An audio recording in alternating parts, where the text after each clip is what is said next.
So we're putting down a timeline. This is 0, 5, 10, 15, 20, 25, 30. And then you just ask some questions. And right now, I'm just going to slide right into it from this exercise. Walk over to an age where you feel you might have some work to do.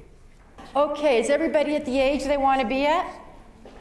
Now I'm going to show you one of my favorite maneuvers for this model, which is that this group, in the same way people were sociometrically aligned around feelings and around symptoms, they are now sociometrically aligned around age. Just turn to the people next to you and share. And for those of you who are not near anybody, feel free to just share with each other. Yeah. Okay, so do you see what's happening? I'm not doing anything. They're doing this for each other. Do you see the feeling regulating? They're regulating each other.